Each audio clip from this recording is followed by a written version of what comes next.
शोएब इकबाल ने वाकई कुछ बड़े सवाल उठाए हैं और हमारे एडिटर राहुल सिन्हा ने आम आदमी पार्टी के विधायक शोएब इकबाल से इसी मुद्दे पर एक्सक्लूसिव बातचीत की है। क्या कहा है शोएब इकबाल ने इस बातचीत में, आप सुनिए। नमस्कार, टीवी 9 भारतवर्ष पे आपका स्वागत है। मैं हूं राहुल सिन्हा। दिल्ली में कोरोना को लेकर लगातार हालात बिगड़ रहे हैं। लगातार मरीजों की संख्या बढ़ती जा रही है। अस्पतालों में बेड की कमी है, ऑक्सीजन की कमी है और इस सब के बीच में मौत का आंकड़ा भी बढ़ रहा है। और ऐसे में अब सवाल उठने लगे हैं कि क्या दिल्ली में राष्ट्रपति शासन लगा देना चाहिए। और ये बात कोई और नहीं, कोई विपक्ष नहीं, बल्कि आम आदमी पार्टी के विधायक शोएब इकबाल कह रहे हैं। शोएब इकबाल हमारे साथ हैं। शोएब साहब, क्यों कहना पड़ रहा है आपको कि दिल्ली में अब राष्ट्रपति शासन लगा देना चाहिए? जैसा आपने कहा वैसे ही मैं कहना चाहूँगा कि दिल्ली में हालात जो है बहुत ख़राब हो चुके हैं और दिल्ली में जिस तरह की स्थिति पैदा हो रही है, आने वाले वक्त में जो है वो स्थिति और भी ख़राब होगी। और मैं नहीं चाहता कि यहाँ पर दिल्ली सरकार और केंद्र सरकार की कोई आपस में टसल चलती रहे, एक दूसरे पे ब्लेम चलता रहा, टिप्पा टिप्पणी होती रहे और फिर दिल्ली की जनता जो है इस तरह से सफ़र करती रहे। जो मैंने हालात देखे हैं, जो रात दिन देख रहा हूँ, जनता हमारे पास आ रही है, हम बेबस हैं। सरकार है, कोई बात नहीं ना, उसमें सरकार है। आप सरकार में रहकर अगर ये बात करेंगे तो फिर आम आदमी क्या करेगा? नहीं तो वही तो बात हमने कहा है ना कि एक सेंटर जो हमारा केंद्र सरकार है वहाँ तो सपोर्ट नहीं मिल पा रहा है बिल्कुल भी।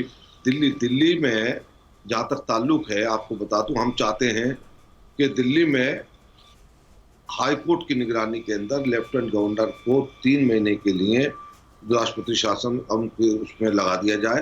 तो ये सबसे अच्छा तरीका है, क्योंकि दिल्ली केंद्र सरकार कहती है कि हमने इतना मेडिसिन भेज दिया है। आपके मुख्यमंत्री, इसका मतलब आपकी सरकार काम नहीं कर पा रही है ढंग से?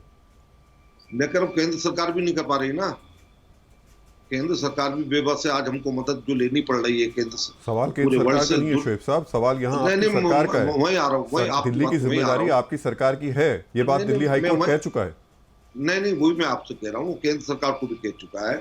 मैं सिर्फ इतना कहना चाहता हूँ, जब हम दुनिया से मदद ले रहे हैं, क्या दिल्ली सेंटर से नहीं ले सकती मदद, या सेंटर मतलब केंद्रीय सरकार दिल्ली की नहीं कर सकती? लेना चाहिए ना, इसमें दोनों को लेना चाहिए। मैं ये नहीं कह रहा, हेल्पलेस है, सब हेल्पलेस हो चुके हैं।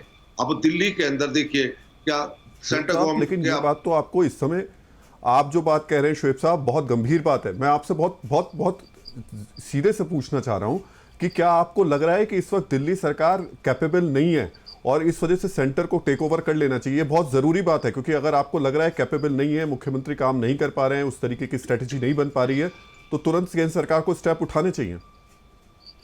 नहीं, हम कब, मैं देखिए हमारी बात को आप समझिए। पहले मैं ये कहता हूं कि दिल्ली हाईकोर्ट की निगरानी में 3 महीने के लिए ये जो है लेफ्टिनेंट गवर्नर को इसकी पावर दे देनी चाहिए। तो देखिए, शोएब इकबाल साफ साफ कहते हुए कि लेफ्टिनेंट गवर्नर को पावर दे देनी चाहिए। दिल्ली सरकार फेल है, कहीं ना कहीं उनके बात का मतलब यही है। फिक्र आपकी, सोमवार से शुक्रवार रात 9 बजे सिर्फ टीवी 9 भारतवर्ष पर।